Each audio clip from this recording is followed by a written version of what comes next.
So now Trump is sending National Guards to Chicago and different cities around the country, making sure that America is safe.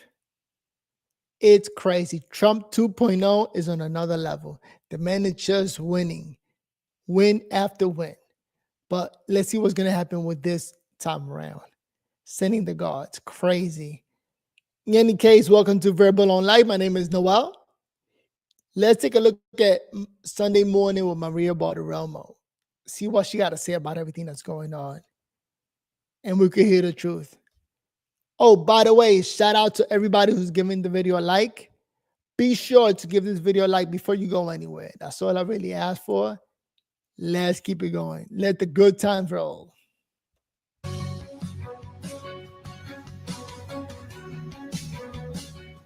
Sunday morning, everyone. Welcome to Sunday Morning Futures. Thanks so much for joining us. I'm Maria Bartiromo. Today, the chickens come home to roost. 10 years of attacks, smears, and in many cases, dereliction of duty against President Trump and against America. And now, criminal referrals for potential mortgage fraud on Adam Schiff, on Letitia James. 37 national security clearances revoked. Many former henchmen for Barack Obama and his Russia collusion fantasy in 2016. And on Friday, a raid of former National Security Advisor turned Trump adversary John Bolton's Washington, D.C. home in search of classified documents he allegedly shared. This is crazy. They're all going down. All right? Something that everybody says, nobody can mess with the government. Finally, we got somebody, Donald Trump, taking all of them down. All right? They were using the government to go up against people. Well, let's flip that around. Let's see how they're going to handle now the government investigating them. Rule for thee, not for me, right? Sure. This is great, man. We are living in a great time watching all this happen. All of this as President Trump scores a major legal victory when a New York State appellate court tosses out the $500 million judgment against him in the New York AG Letitia James case, after she said last year that she's prepared to seize all of President Trump's property if he doesn't pay up. Like so many losses. The government are just accumulating loss after loss. And when that happened, I said, whoa, there's no way Trump is coming back from this, losing all that money. But now, all of that's getting dismissed. Man, we're living in some crazy time. I look forward to going into the office of Attorney General every day, suing him, defending your rights, and then going home. I say one name, Donald Trump. That should motivate you. Will you sue him for us? Oh, we're going to definitely sue him. We're going to be a real pain in the He's going to know my name personally. And President Trump cannot avoid justice in the great state of New York. Coming up, Florida. She got all that fame to talking nonsense. And now they send the right. She looks like a DEI hire. They send her in, and now it's backfiring. It's taking herself down. Crazy. Congressman and House Oversight Committee member Byron Donalds on why playing politics with America's law enforcement agencies can be a dangerous game. Acting New Jersey U.S. Attorney Alina Habba on the nonstop efforts to stop the Trump agenda. And Just the News founder and editor John Solomon with breaking news on the lies, the attacks, and the fallout in now Trump's DOJ. Plus, Federal Reserve Chief Jay Powell finally relents. Is he caving, suggesting interest rates will likely be coming down next month?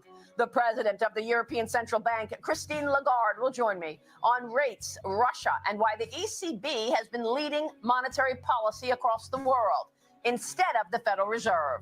The impact of the Janet Yellen-Jay Powell years on America's leadership. Ahead of the full exclusive interview tomorrow on Mornings with Maria on Fox Business tomorrow morning. Join me for the full interview. Also just ahead, the race that everybody is talking about. Who will run the business capital of the world? With new polls showing Democrat socialist Zoran Mamdani leading the field, followed by former New York Governor Andrew Cuomo. The governor is here to join me to make his case right here. It's all right here, right now. on Sunday Morning Futures. We are living in crazy times, man. Let's hear this out.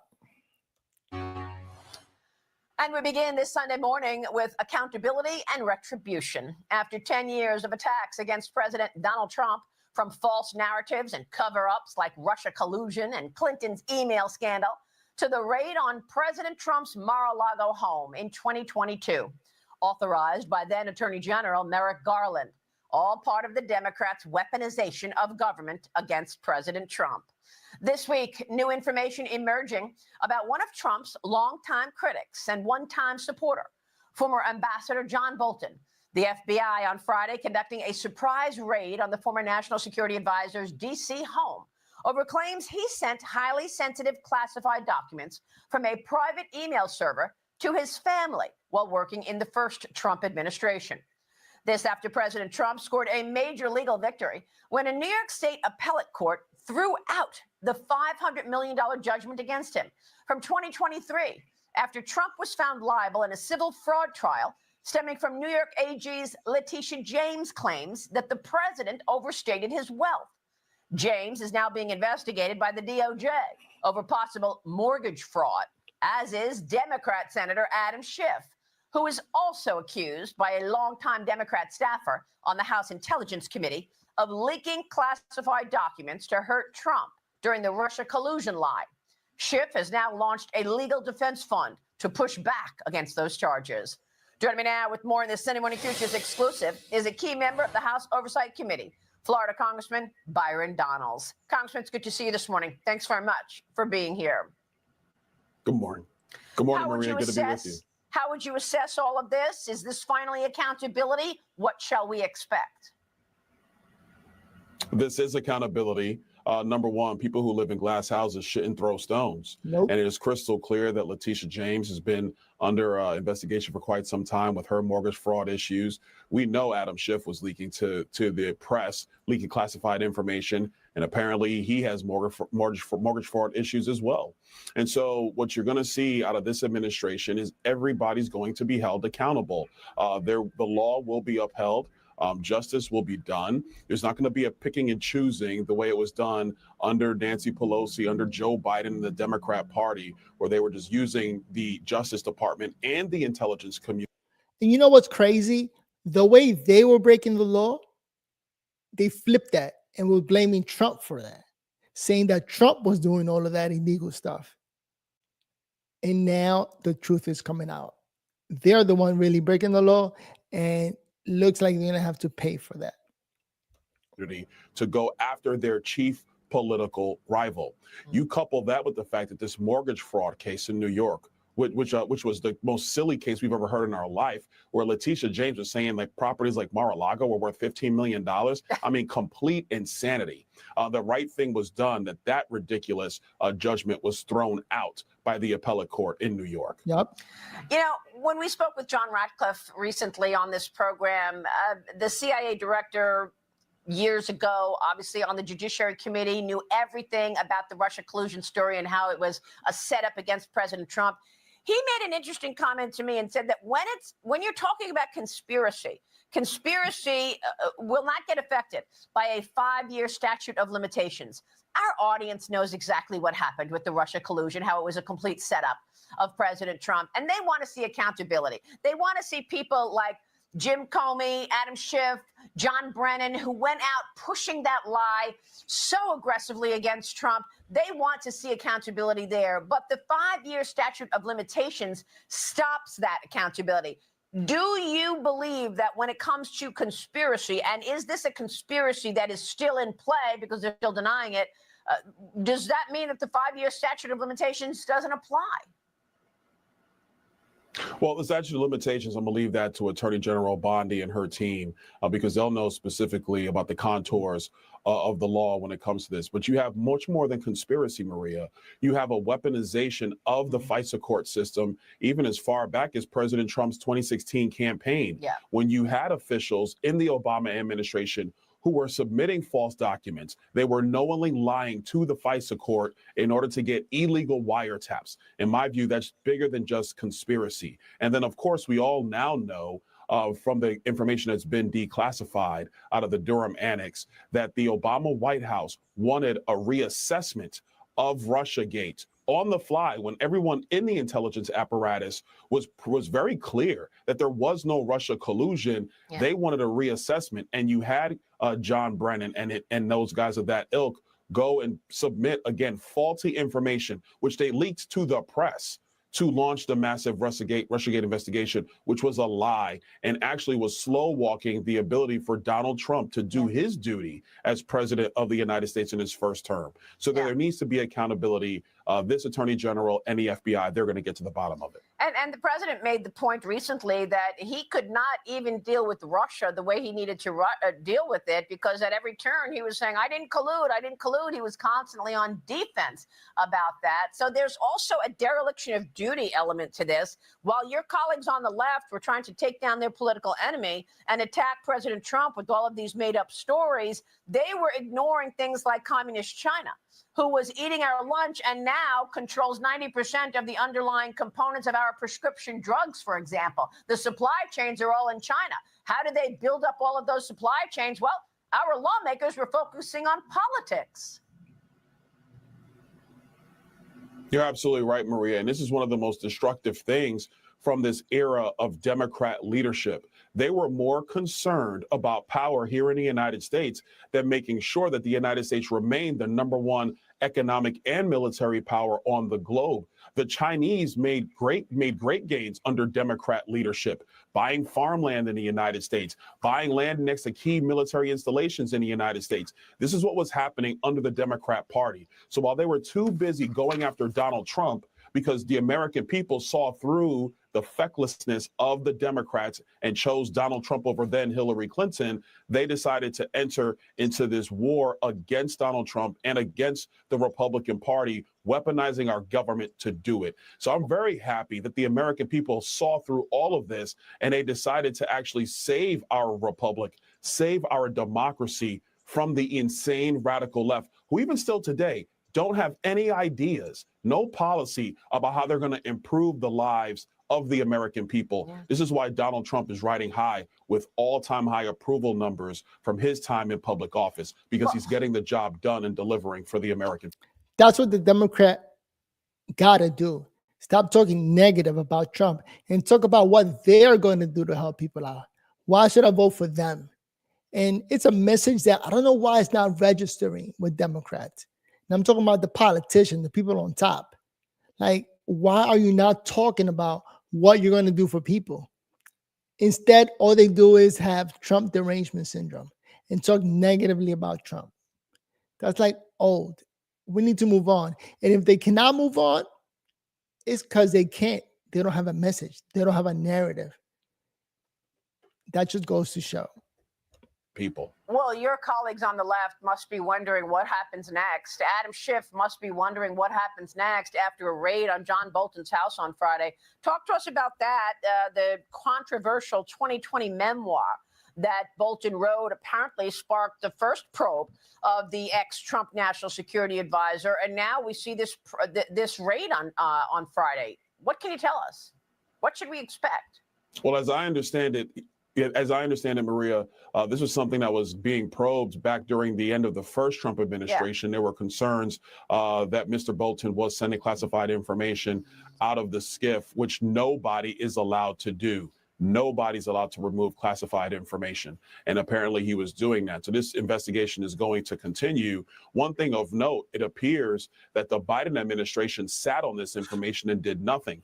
Once again, Democrats weaponizing government against their political enemies as opposed to upholding the law, regardless of where that goes. So look, the administration, the Attorney General's office, they're going to continue to look into this matter, and we'll see where it goes from here. But I want to be clear. I have a security clearance. I review information in the SCIF. Members of Congress, agency staff, nobody's allowed to remove classified information.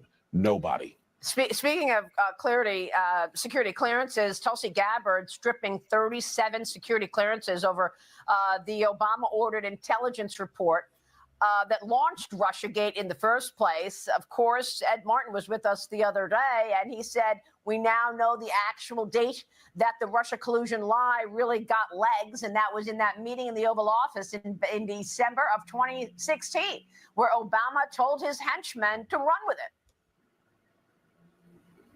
Yep, you're absolutely correct. And that's why John Brennan, James Clapper, and the other officials, a lot of whom were on that letter that where you had the 51 intelligence officers saying that the laptop from hell was fake Russian disinformation. A lot of those same people were on that letter too. This is why Tulsi Gabbard, DNI Gabbard, did the absolute right thing and revoke their national security clearances. Because if you're going to weaponize our system of collecting information against political rivals, you don't deserve to maintain those clearances. You did the exact right thing. And depending on where the investigations go, they're going to need to go further. Yeah. Congressman, thank you. We'll be watching your work, sir. Florida Congressman Byron Donalds, good to see you. #1 Republican right there. No, not a white racist guy like they always say. Well, the Democrats are always saying that. Meanwhile, another major gain in the stock market on Friday amid expectations that the Federal Reserve will finally cut interest rates next month, as President Trump has been urging for the past several months. This market is up 10% on the S&P 500 during Donald Trump's term from the beginning of the year, second time around. I caught up with the president of the European Central Bank, Christine Lagarde, at the Central Bank Symposium in Jackson Hole, Wyoming this weekend. And I asked her why she's been cutting rates at least 8 times by 200 basis points in the last 16 months, even as Jay Powell has declined to do so. Lagarde walked me through her reasoning for cutting rates while also assessing the global economy, including stiff regulation in Europe and why it can't seem to create the trillion-dollar companies that America has created, and a lot more. But I began with the war on Russia and Ukraine and what Europe can do to stop Vladimir Putin. I want to get your take on the impact on Europe, because the European Union and Western governments are overseeing this $300 billion in Russian assets sitting in Europe right now. Now, I know that the EU has said that the interest on that money and the profits from that money can be used to rebuild Ukraine. But what can you do as the president of the ECB in terms of stopping Putin from attacking Ukraine? Can you demand that $300 billion in Russian money does not get back to Putin and you use that to rebuild Ukraine? The Europeans, as you know, are financing a lot of the support to Ukraine, as do the Americans. And I think it's our joint duty to defend the values of democracy, of freedom, and of independence. There is Russian money, exactly central bank Russian money, that is currently being frozen in the accounts of a European institution. And I think so far what we've done is make sure that that money stays frozen and is not disposed of by Russia. What we have considered as perfectly legitimate is that the proceeds of that money, the interest, if you will, generated by the principal that is sitting there, is used in order to reimburse the loans granted by the EU and the US. And that is not infringing of the principle of sovereignty over assets. Now, my hope, my strong hope, is that as much of that money as possible is used in the negotiations, and that all of it is used to reconstruct Ukraine and to make sure that the damage that have been inflicted on that country be repaired. But this is not my decision. Right. I'm just the president of the central bank. Well, you are among the most influential voices in Europe, if not the most economically influential voice in Europe. So shouldn't you be able to say this money will not get back to Russia? I mean, isn't there more that you can do in your role? I mean, you know all about sanctions and the impact from the IMF days. What about sanctions? Would sanctions on Russia work? Or what else can you do to ensure that that $300 billion doesn't? Isn't that stealing from the Russian government? You could just take their money and do this. Not get back in Putin's hands. Maria, you're right to establish a link between the sanctions and the freezing of that of those funds. And the sanctions have to be imposed and have to be constantly renewed and reinforced if necessary in order to force people to the negotiation table and to extract a peace agreement. But all I can do is give my views to the leaders of Europe in order for them to make the decisions. And I do that.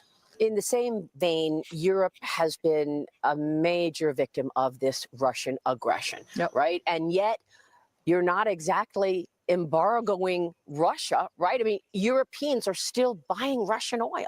What can you do about that? It has, first of all, Europe has suffered as a result, but the country that has suffered the most is, of course, Ukraine. We have been, in a way, collateral damage of what has been major damage in Ukraine.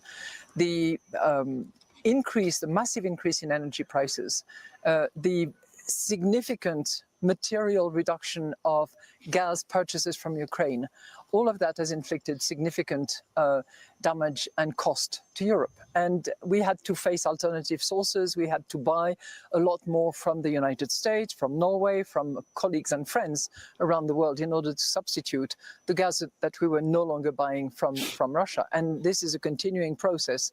And the European Commission has asked those countries that are still purchasing because of physical constraints to stop doing that in short order. Do you think they will stop? I mean, I very much hope that they do. Inadvertently funding the war on Ukraine? First of all, it's minimal because the amount has been massively reduced, and I think that it's on the way to complete extinction. Do you feel that the independence of the Fed has been, impacted by these last few months?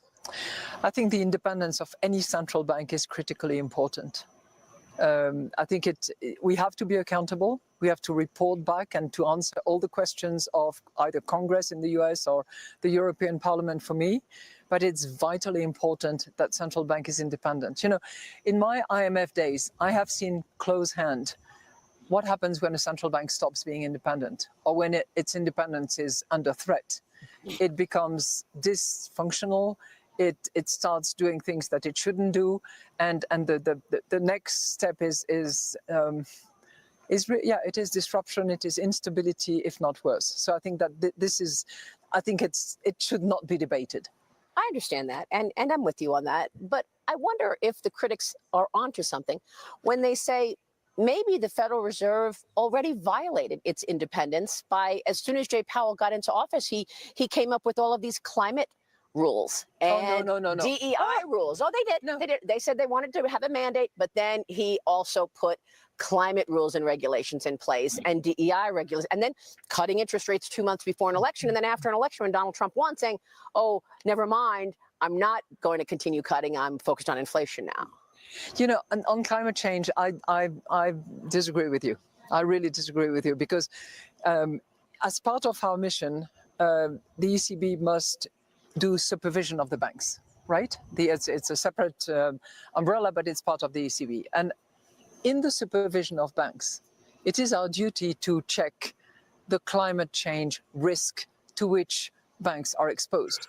If I have a mortgage on a house which is located by the ocean line, and there is a risk of flood, or there is a risk of that house never being insured again, it has to be taken into account in the balance sheet of the banks. So that is risk management at its basics, and we are doing that at the ECB. I think the Fed has been very, very much on the fence in relation to climate change, and I wouldn't say that the Fed has been actively participating in any of our debates on climate change, including from a risk management perspective. I hate climate change. Anybody that talks about climate change, it just wants money. That's it. That's a way to get to money. Talking about helping the climate, something that may strike us or destroy us in 1,000 years, maybe even a couple of hundred years. We're not going to be alive.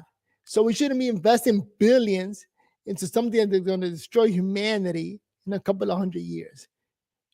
As dumb as it sounds, we need help today. We need help now. So all those billions of dollars going towards climate change, it's a hoax. We are being robbed, and they're laughing in our faces, in my opinion.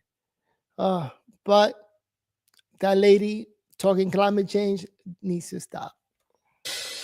Please join me tomorrow morning on Mornings with Maria for the full interview with President Lagarde, where she gets into the economy, tariffs, and digital assets, as well as the potential digital euro. That's tomorrow on Mornings with Maria on Fox Business. Please join me. We'll be right back with Acting U.S. Attorney for New Jersey, Alina Habba, next. All right, let me stop for the commercial. We're not going to play here, but She just said a lot, man. There's a lot going on, and that's why I like watching this show Sunday morning. If you're still with us, still watching, remember to give this video a thumbs up. Let's try to get the views up. My name is Noel, here at Verbal on Life. Just trying to get informed and spread the information out there so people know what's going on. With all the wins that Trump is doing and all the haters that he's now battling. Now that he's the president and he is the law, sending all the dogs after the enemies, man, looks like a sci-fi movie. Or not a sci-fi movie, but it looks like a movie, just people getting arrested left and right. And then even Obama is not going to get arrested because he was the president. And you know, when you're that high up, you get a free pass. I am sneezing. This sucks. It is what it is. I got 2 dogs. I got to give them a shower. And they got me sneezing. They got the whole house stinking. And that's something I got to work on. Let's watch the next segment so I can stop sneezing and we can still talk about what's going on. Alina Habba, another Trump winner, a Republican winner here. Let me go past the commercials here. No, still commercials. Where are we? Okay, here we go.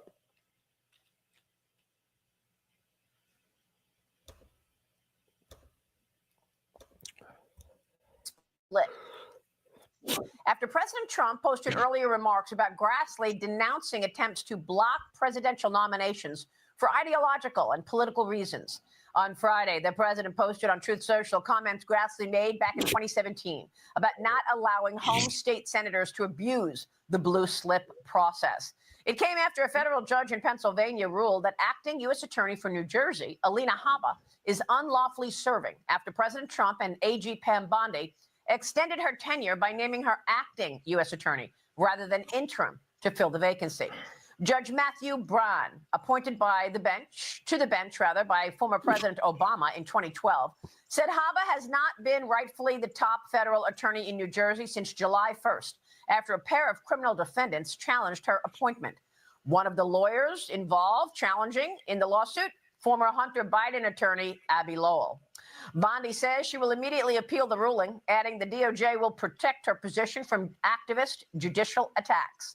Habba is in this position because she has not had a confirmation hearing with the Senate Judiciary Committee, with Chairman Grassley honoring New Jersey Democrat Senators Cory Booker and Andy Kim's use of that so-called blue slip process. It allows senators to block certain nominees who would oversee their home states. The practice is a Senate tradition. It is not the law. Joining me now in the Sunday Morning Futures exclusive is the woman herself, the acting U.S. Attorney for New Jersey, Alina Habba. Alina, thanks so much for being here today. What are you doing about it? We're fighting as usual. You know how this administration works. It's the new roadblock. It's the new lawfare. It's the same thing that they tried with Tish James. And now they're doing it with U.S. attorneys and judges. And it's not just me. It's around the country, frankly. And this tradition that Senator Grassley is upholding effectively prevents anybody in a blue state from going through into Senate to then be voted on. Senator Booker and Senator Kim had absolutely every right to vote no for me for the U.S. attorney position. But I had the right as the nominee to get in front of Senate and to be voted on, to be vetted. I never even got there. Of course not. I was, according to them, unqualified. Why? Look at Hakeem Jeffries' tweet. Because I arrested a congresswoman for a charge of assaulting a police officer. And you know what? I stand by my work as the U.S. attorney, and I won't be intimidated by this type of political rhetoric. What do you want to say about Senator ТᖃS? Tom ТᖃS, a member of the Judiciary Committee, has stated publicly that if Chairman Grassley tried moving a district judge or U.S. attorney through the Judiciary Committee without a blue slip, he would oppose that nominee. And that means we would not even have the votes to pass a nomination like Habba out of committee because ТᖃS would vote no along with the Democrats. It's not surprising. You know, they're trying to look at this as they all need to get along to go along, but they're not looking at what this does. The president was rightfully voted in by a majority of Americans, and he is entitled to pick his U.S. attorneys, his Department of Justice officials, his judges, so that we can continue the agenda that the American public voted for, which is to get rid of crime. In the state of New Jersey in June alone, we arrested over 300 criminals, illegals, rapists. What is so bad about that work? The truth is it has nothing to do with the work that we're doing. It has nothing to do with the crime that we're stopping. It has to do with trying to prevent President Trump from continuing his agenda, and it has to stop. So I would say to Senator Tillis and Senator Grassley, you are becoming part of the issue. You are becoming part of the antithesis of what we fought for 4 years. The same reason Tish James just got overturned in the appellate division, because it was a hoax and it was misused and abuse of power. And we cannot allow and promote that kind of behavior. It is not just about me. It is about people across the country, U.S. attorneys across the country that just want to do right by Americans that voted for President Trump in this administration. Alina, you think there's more to it as well, because your first assistant was in the wedding party of the federal judge, right? Tell me more about that and the relationships behind the headlines here. Yeah, in New Jersey, we had a very strange situation that I was made very aware of months ago. Yes, the Department of Justice official who was named to replace me was very close with federal judges that voted me out and voted her in. It was not a typical situation. It was not a partisan situation. It was solely, let's get our person in. What they don't understand is Article 3 judges do not pick the U.S. attorney for the state. The president, Pam Bondi, the attorney general, that's who picks it. And they had a collusion, a plan. I'm aware of it, and the Department of Justice is aware of it, and soon enough it will come out. It was inappropriate, it was unethical, and frankly, senators ordering the judges in tweets to vote against me was also inappropriate. And it was all because of one arrest I made, which I stand by. Wow. All right, Alina, we're going to be watching this story. We so appreciate your time this morning. Thanks very much for being here. Killer. Thank you. All right, acting U.S. Attorney for New Jersey, Alina Habba. Thank you. Quick break, and then John Solomon gets the goods on former FBI Director Jim Comey. The editor of Just the News is here. Alina Habba, you know, she is out there just putting it out there. All the illegal stuff that's going on. So more and more people are going to get arrested or get fined or just look bad. Because, you know, that's all part of the narrative that all politicians use. The narrative is looking good and looking helpful, like they're really trying to help people. And so they are good for us, quote unquote. But that narrative is just fading away and it's not real. All right. Platform are all about affordability, and I am a democratic socialist. And when New Yorkers ask me what it means, I take them to the words of Dr. Martin Luther King. That's crazy. A democratic socialist. And like a lot of people don't know what a socialist is. They're letting this shit fly. Said, call it democracy or call it democratic socialism. There must be a better distribution of wealth for all of God's children in this country. And that was New York State Representative and Democrat Socialist Zohran Mamdani this week. He's been endorsed by progressives, Congresswoman Alexandria Ocasio-Cortez and Senator Bernie Sanders. Mamdani has vowed that if elected mayor of New York City, he will offer free childcare and free bus services, open government owned. That's the number word. Free, free, free. And the more you see the government talking about free stuff, watch out.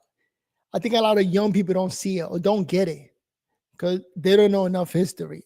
But this is crazy. And freeze all the rent to be paid for by the Big Apple's shrinking corporate and rich residential tax base.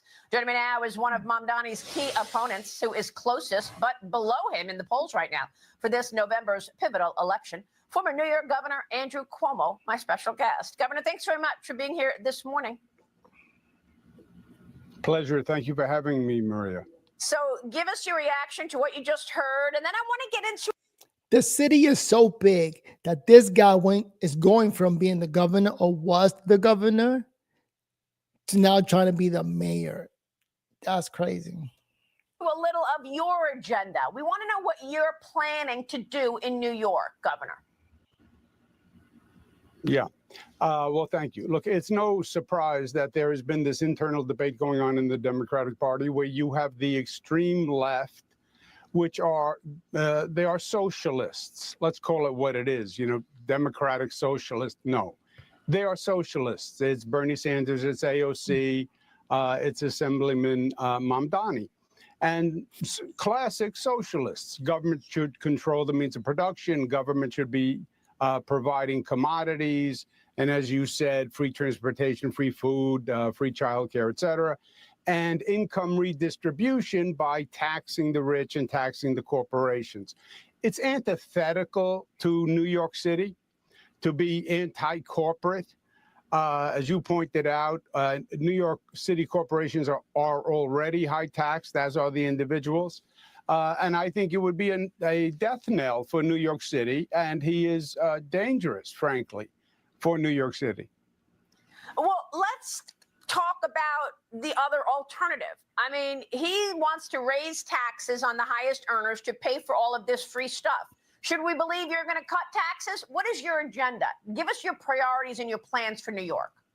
Yeah. Yeah. Well, first of all, New York City is built on capitalism, right?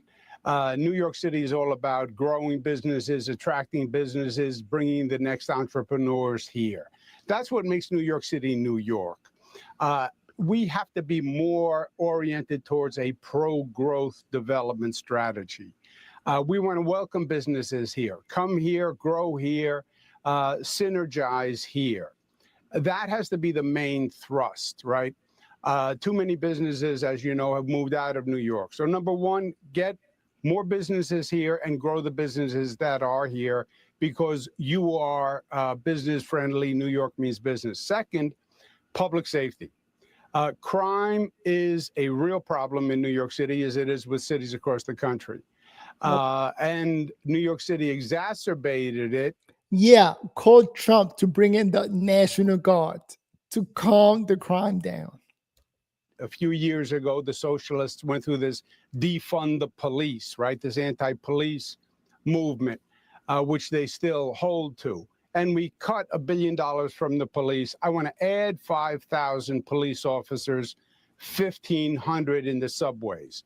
People have to feel safe. And then the third piece is affordable housing. We have people coming here from all across the country, all across the world, and that's great. We have a terrible problem with a lack of supply of housing, which is driving up rents. We have a 1% vacancy rate, Maria. So we need development desperately, market rate, affordable housing, home ownership. And that's by New York City saying, again, we want you to come here. We want you to build. Right now, it takes 4 years to get a building permit in New York City. I built a LaGuardia airport in 4 years, right? You have to be open, efficient, and manage this government much better. But my plan is 50,000 new units per year, which will add to the supply and meet the demand. Crazy. Andrew, I want you to answer some of the critics. I mean, you're talking about public safety. I went on your website. That's your #1 priority, making sure New York is safe. And yet we look at your record and people are wondering, do you have a change of heart? Do you have regrets from the bail legislation that you signed? Do you have regrets about opening up Rikers Island, shutting that down? There's the COVID as well criticism. You've got a select subcommittee on coronavirus investigating you because of you putting seniors in nursing home. Why didn't you use the ship that President Trump gave you? He put the comfort ship in New York for COVID patients. He was part of the woke left, all right? That narrative where you got to keep your mouth shut and you don't want to get shut off by the media or shut down. So he went along with the whole narrative that the left was making everybody follow. Let's keep it real.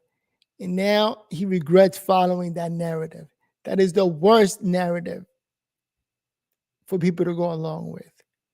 Let's see what he says, because again, that was the shutdown period where everybody was scared to talk, because nobody wanted to be shut down or cut off. But now we're free to talk. Yes, you're exactly right. New York City, as you remember, had COVID first and worst. So we were literally the laboratory for the country, if not the world, on what was going to happen with COVID, and nobody knew. The experts believed it was going to continue to increase and mutate, and we would overwhelm the hospitals. So President Trump sent a hospital ship. Thank you, Trump. He couldn't even take that handout, that chip, because he didn't want to say, thank you, Trump. So say it now. Let's see if he got the balls to say it now. Thank you, Trump. The comfort to New York. It arrived in New York Harbor. I think he also sent one to Los Angeles at the same time. When the ship arrived, initially, they were not prepared to take COVID people. We worked through that. And then ironically, the crew of the ship, Maria, got COVID. And that took a period of time. By the time the ship was operational, the curve had turned. The hospitals were not under the same stress. And we had opened up and was set up with an emergency facility of 1,200 beds at the ᗷᖇEᗩKITG Convention Center. We turned that into a very large emergency shelter for overflow of hospitals. So we never needed the ship. In fact, we never even filled ᗷᖇEᗩKITG. Governor, I'd like to get your assessment of why it is that Mamdani beat you in the primary and is winning in the polls. This is the business capital of the world, and yet you're seeing an electorate that comes out and votes extreme left. Well, you have a Democratic primary, right? Democratic primary at the end of June. And the primaries on both sides of the aisle do this, Maria. The primaries get the most active, often on the Democratic side, the most far left people to come out to vote. And he mobilized the 20 to 30-year-olds, the socialists, the socialist organizations across the country, sent volunteers, sent funding. And in that Democratic primary, he was successful. You now go to a general election, it's different, right? It's more Democrats, more moderate Democrats, more what's called outer borough, Queens, Brooklyn, Bronx Democrats. More conservative, all right? More socially conscious people who know how to read. Democrats, independents, Republicans. So it's a much different electorate. And New York City people are not socialists. They're not anti-business people. They're not anti-corporate people. They want jobs. They want growth. Governor, do you have any assessment of the fact that Trump is now overseeing or watching what's going on with the DOJ investigating Letitia James? Doing good. The president was successful in overturning Attorney General James' decision on a $500 million fine that she made. The appellate court reversed that. My guess is she will appeal that, and that will continue. Governor, it's great to see you this morning. This investigation is underway. Thank you so much for being here, sir. He didn't give her his opinion on the fact that Letitia James is about to go down. The DOJ is investigating her. Damn, that got cut off. Here, Governor and New York City mayoral candidate Andrew Cuomo. We'll be right back with John Solomon. Stay with us. I mean, he should have said something good, like, thank God she's being investigated. Although he can't say that because he's a Democrat, she's a Democrat, they're on the same team, and cannot talk bad against her. So I'm pretty sure that's when he got cut off. Because at the end of the day, he can't be honest and just say, thank God she's been investigated. She is going crazy, putting a $500 million hit against Trump. And now look at her, trying to figure out what's going on. All right, let me fast forward to the next segment here. Oh, we're talking about the FBI guy now. Check it out. evidence compiled by federal prosecutors from Jim Comey's top lieutenants reportedly showed the former FBI director signed off on leaking classified information to reporters just before the 2016 presidential election. That's according to FBI memos sent to the Senate and House Judiciary Committees. The memos do not state what classified information was leaked or if Comey was authorized to declassify them for the media. But the incident was investigated by multiple prosecutors, all of whom declined to bring criminal charges against Comey. Joining me now is the man who broke the story wide open, the editor-in-chief of Just the News, John Solomon. John, great to have you this morning. Thank you so much for being here. What can you tell us about this breaking news? Well, this is a familiar story, a protection racket, right? Anytime a Democrat or a friend of a Democrat in government has wrongdoing lodged against them, there is a protection racket. I want to remind people that around the time that the Justice Department, the Trump Justice Department, discovered this evidence, James Comey had testified that he and his top lieutenants weren't leaking. The Justice Department knew that to be false. They had evidence that Comey authorized his chief of staff, James Tabrycki, to allow his chief counsel, James Baker, to leak a classified piece of information, actually two pieces of information, to the New York Times back in 2016. Baker acknowledged it, admitted it. So you had an inner circle player inside James Comey, inner circle, that could say there was a leak of classified information. It was authorized by James Comey, and it did contradict James Comey's testimony to Congress, and they took no action. It's a familiar vein. It doesn't matter whether it's the Clinton Foundation, the Clinton emails, the Hunter Biden tax problems. Every time agents tried to bring legitimate cases against people, they got shut down. It was like the steel curtain of politics. Is there criminality here, John? Certainly leaking of information, unless the person's authorized to do so, is criminal. And by the way, this may not be a historical exercise, the release of these documents.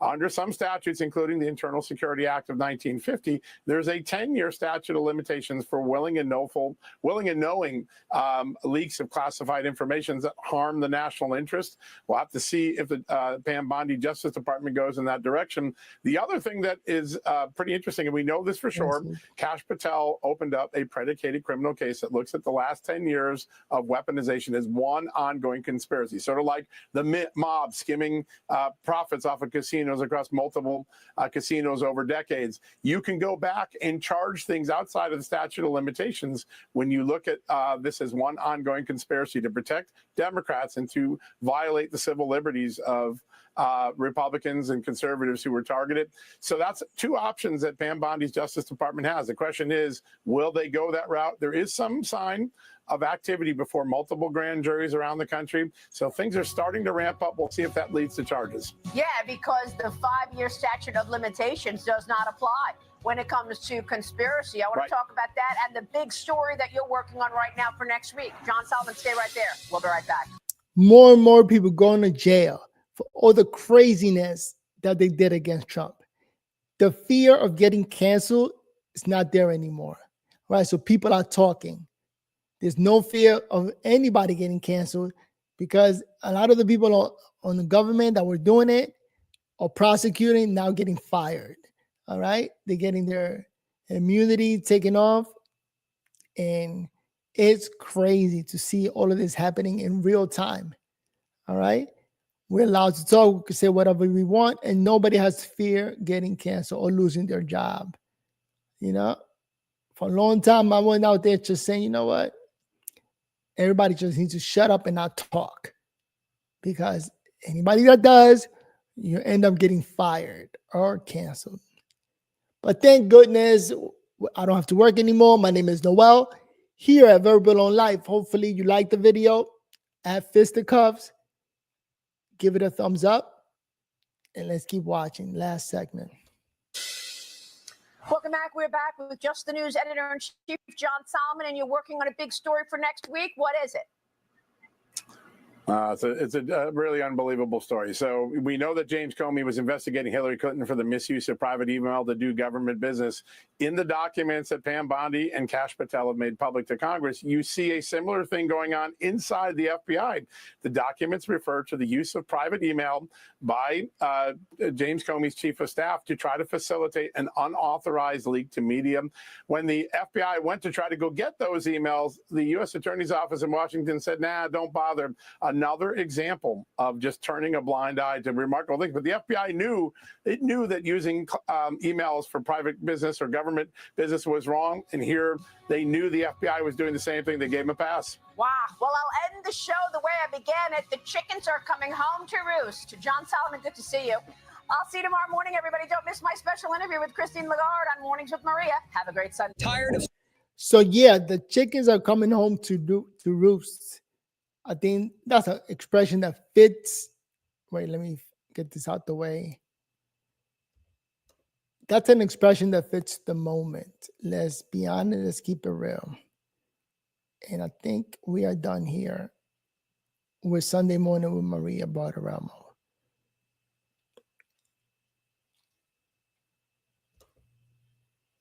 All right. Yes. So the chickens are coming home to roost. All right. You know, in any job, they tell you to watch your mouth. Be careful what you say because it could come back to hurt you. And it's coming back to the federal workers, to the people on top. Because now Trump is coming in. He knows better. He was the president already. He knows who needs to be replaced.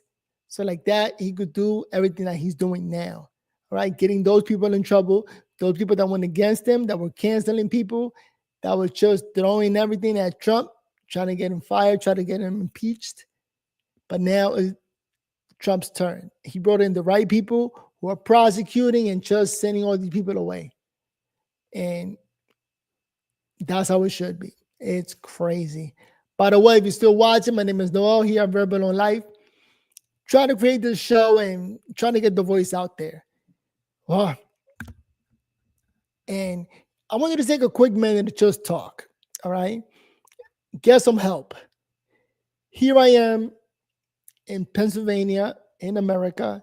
Shout out to those of you who live in America because I got family members that got deported and I'm going through hell. So shout out to Jay Smith, a.k.a. Harrison Sanchez, living his best life, deported in his country forever. Hopefully never coming back to America. But besides that,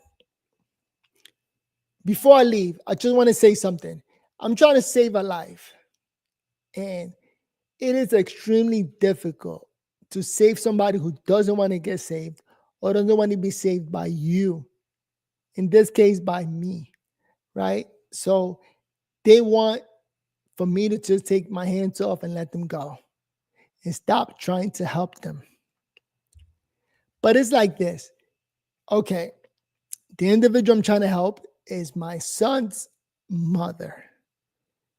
She lost her mind. She went off and rather live in a homeless shelter than to be helped by me, right? It just tells me to get off and let her go. I'm like, okay, let her go. The first time I let her go, she went to a homeless shelter. She couldn't live there no more than a day. She just went off walking. Ended up walking so much, she ended up walking in the highway, which is illegal. So she ended up getting picked up by the police, who brought her back here to my house saying, do you know this person? I said, oh, yeah, I know her. So she stayed here. Stayed here for about 2 months, where went back to the hospital. So now I'm thinking, where do we go from here?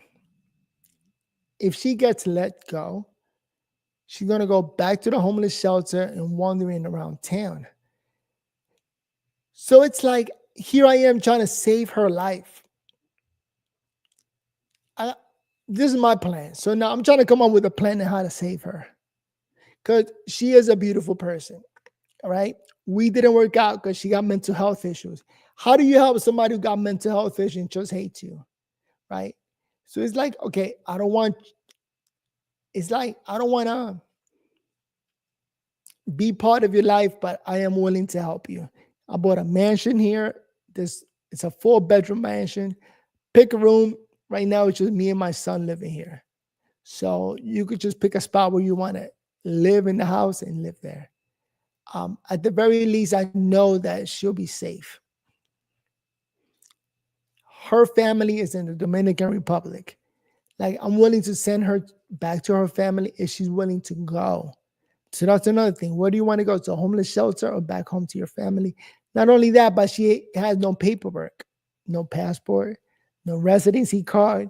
So cannot get on a plane or have the funding to buy an airplane ticket to go back to DR. We're talking about saving somebody's life from being homeless. Homeless with no work and just living.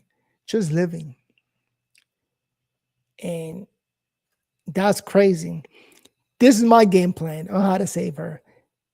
She is due to get out sometime this Wednesday or Thursday because the hospital gave her 20 days.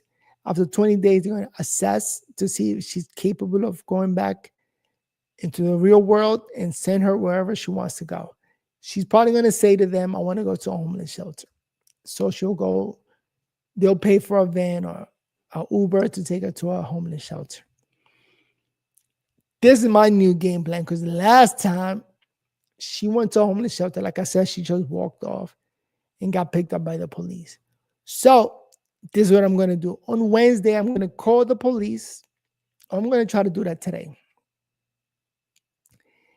I'm going to call the police today and let them know, hi, this is so-and-so. Give them my name. My name is Noel. And I'm just calling because I want to make you guys aware that this Wednesday, such and such, I'll give her name, is getting released from the hospital. And last time she got released from the hospital, she wandered off, ended up getting picked up by the police. But because she doesn't speak any English, she only speaks Spanish, she's not going to be able to communicate with the police who she is and why she's wandering around town. Like the way the police did it last time, they investigated her. Like they took her to the hospital, and in the hospital, they told the police that, oh, this is so-and-so. And she has 2 registered addresses, the homeless shelter and my house. And when they told her that, do you want to go to the homeless shelter? She said, no. Do you want to go to this house? She said, yes. And she came to the house. So the police had to investigate that. They ended up coming to my house at 1 a.m. and knocking on my door. And then when I came out, I said, oh, yes, I do know her. Let her in. So in order to avoid an investigation, how about I'll call the police, let them know that on Wednesday, they might come across this Spanish-speaking person. She only speaks Spanish. And if you do end up picking her up, give me a call. This is my phone number and address. And I'm willing to accept the individual. So then like that, they could just bring her here and not have to investigate who this person is and where to take her, right? So then my only other thing that I'm thinking of doing is calling the hospital and asking for some help. And also speaking with her in terms of, you're only allowed to stay here if you take your medicine, right? Because that was my only concern. Last time she stayed here, she didn't take any of her medicine, right? We're talking about a delusional person who suffers from delusions. So when you suffer from delusions, things just get worse over time, worse and worse, to the point where I had to send her back to the hospital. She got overtaken by her delusions, right? And then it's difficult to live with somebody who's delusional. You know, it's like I watch those movies or scary movies where they're going to hurt you or they end up hurting somebody in the house. Like, oh, poor guy, she ended up killing everybody in the house. But I don't have that fear because I don't think she has it in her. At the same time, people who suffer from delusion, if they hurt anybody, it's usually by mistake. Like, oops, I didn't mean to. They died. Really? How? That's crazy. So she may end up hurting somebody, hurting me by mistake. So there's no ill intent. People who just suffer from mental health issues. So here I am trying to save her life. I am willing to save her life in terms of letting her stay here in the house. But I just got to be strong with her in terms of, you can stay here, but you got to take your medicine. Otherwise, I got to send you back. Not only that, but I'm also going to call the hospital, see if they could give me some support in terms of sending somebody here twice a day, however long, to make sure she takes her medicine, or to help me motivate her to take her medicine. Because it's like I say, okay, me and her, we don't need to communicate. We don't need to be friends. We're not friends. Yes, we have a son. We have that in common. I love my son. Shout out to my son. The man is 16, the boy. And I'm not looking for a friend, right? I just want her to be healthy. Eventually, when my son grows up, I want him to know that his mother's okay. There's your mother. She's over there. She's taking her medicine. So she's lovely when she takes her medicine. Like, she's easy to speak with. She's a lovely human being. Nobody deserves that lifestyle, right? But if she got mental health issues, I'm willing to help. Oh, look, somebody wrote a comment. Let me see if this is helpful. So shout out to Campbell Architect. A non-documented, she must go back to the Dominican Republic, go on the app and turn her into ICE to go back with $1,000, with $1,000 and free flight back. Otherwise, she can never come back. She needs help at home. That's a good one. But I must say, she is documented. She came to this country legally. She has residency. What she doesn't have is her documents, like physical documents. Like, she lost them. They got thrown out. But if you look in the computers, she's here in this country legally. So technically, I wish I could call ICE to help me deport her and get her that $1,000. But it's not the case. She's a legal resident. She did have a job. She worked for a little bit. When she was a little bit normal, she actually had a 9-to-5 and was putting money in her bank account. So God only knows where that bank account is. But I know that she had a job a couple years back. But now her delusion is a bit out of hand. So she's a grown adult, is what I'm thinking, right? A 40-year-old grown adult, but just cannot handle herself because of her delusions. So deportation is not going to work at this particular point because she's a legal resident. She's not a U.S. citizen, but a legal resident where she's allowed to stay in this country. But thank you for the suggestion. I really appreciate it. So what I'm thinking is, again, this is a human being. I'm trying to save her life, right? Not destroying my life, but trying to help her maintain her condition. It's a mental health condition. Mental problems are real. And then once you meet this individual, like I said, she's in the hospital right now. Where in the hospital, they're good at making her take her medication, getting her to take her medicine. So she becomes a little bit more normal. The only thing that she never loses is her hate for me. Like, she does not want to come here no matter what. So, like I said, last time she went to a homeless shelter directly from the hospital, where she didn't even go into the homeless shelter. As soon as she got out the car, she threw away all the medicines that they gave her, and she just started walking. And, you walking through the city, it's like whatever, but then she started walking into the highway. And then when she got to Interstate 30, she got picked up by the police because walking on the highway is illegal. Thank God she didn't get hurt. So then the police, shout out to the cops. Those 2 police officers did all the investigation because she still had the hospital tag. When you're in the hospital, they got a tag on your wrist with your name on it. She still had that. So they noticed she was from the hospital. So they took her back to the hospital, and that's where they found my address. I think my address is on their computer and my name, but she doesn't give them permission to give me any information. So I don't know anything. Actually, I called the hospital yesterday, and the lady that picked up says, I cannot deny nor confirm that she's here. And I'm talking about the mental health hospital. So I'm like, the fact that you cannot deny nor confirm that she's there, to me, that means that she's there. But you just can't tell me. And I don't even know how to get them to put me on the list of people that are allowed to get information. All I know is that August 8th is when they gave her 20 days. That means on Wednesday, August 28th, the 20 days are going to be up. And what they usually do is they do another hearing and they determine if she needs another week or two. Or they let her go. And when they let her go, they usually ask the patient, where do you want to get dropped off? So if she says homeless shelter again, I don't think she's going to walk into that homeless shelter, because I may be wrong. The way homeless shelter works, in my opinion, is that's where you sleep, right? Like during the day, they're probably cleaning the homeless shelter and like providing food to the people that live there, whatever else basics they may need. And then you're expected to go if you have a job or wherever else, and then come back to sleep.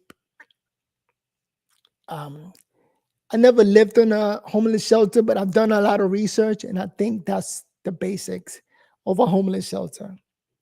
And here I am working my ass off so she won't be part of the homeless community. I think being a girl and homeless is a little tough. But at the end of the day, all I'm trying to do right now is just try to save a life. And this is the only life that I really got to work a little extra hard to save, because mentally, like, where can this person be? Okay, understood. There's no connection between me and her. No love. Like, we were married once, then got divorced.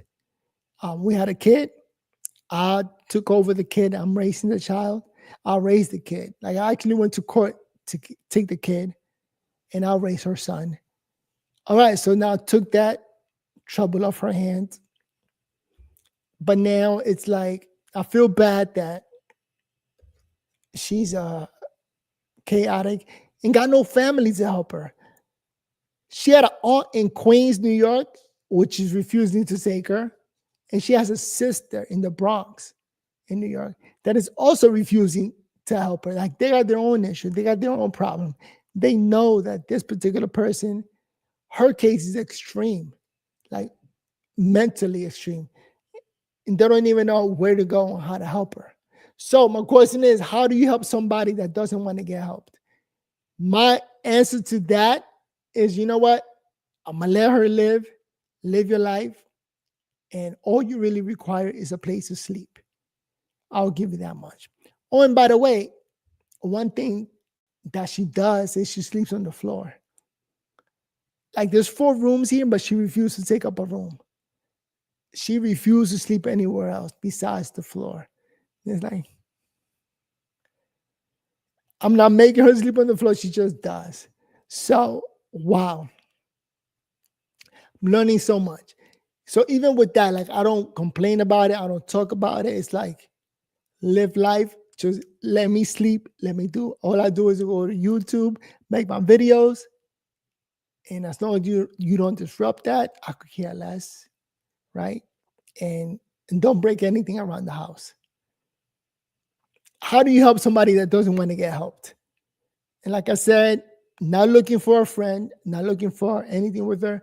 I just want to constantly know that she's safe and that I did my best. That I at least, not that I did my best, that I at least provided a safe zone. So anything beyond that, she's a grown adult. That she doesn't get it, that she needs a job, that she should live life, that she should have goals. It's not my thing, right? I got my own life. I got my own goals. And as a grown adult, that's another reason the hospital cannot keep her beyond a certain amount of days, because it's not jail. It's not prison. They're actually just helping her take a medication and calm her down. And the medication does help, does work. It does help. I do notice the difference. Like, I've seen the difference. So my take is, if she's going to live here, I just need her to take her medicine, just like she does in the hospital. And it's not going to be by me or her son. She doesn't listen to either of us. And if she does end up coming here, I'm going to call the hospital to see if they can provide somebody to come here that she will listen to and get her to take the medicine.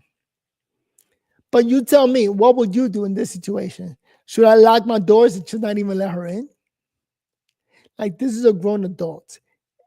Again, and the only reason I know her is because we were married, divorced, everybody went their own separate ways, and I don't have that hate in me. She does. She hates my guts, but I don't look into that. I'm like, this person is not right in the mind, so anything she says doesn't really have that much weight. I don't get it. Maybe I should study that. You know what? Now that AI exists, I'm going to look into AI, see what it says. How do you help somebody who doesn't want your help, or in this case, my help? It's like forcing my help onto somebody that doesn't want it, even though you know and I know that she needs it. It's either this, get my help, or you become part of the government. Like, the government owns her if she doesn't come this way. That's another thing. Maybe the government is just gonna have to figure out what to do with a homeless individual. Tough call, but I think I said enough. Let me go. I gotta go clean my house now because my dogs need showering. They stink. Anyway, I wanted to put that out there. Wow, I'm surprised I didn't have problems breathing. Here I am in PA battling MS. I got my own issues. I'm just happy and glad to still be able to talk, walk, and I didn't have to catch my breath while talking. That was the one biggest fear, that I had to labor to breathe because of my MS. Those of you who know what MS is, it is what it is. Battling MS and trying to help somebody who doesn't want my help. With that said, thank you guys for listening. I appreciate you guys' help. Those Campbell Architect, for your comment, thank you so much. And I'll see you guys in the next video. Let me step out for a minute. Be right back. Peace. Wait, how do I end this? See you in the next video. Peace.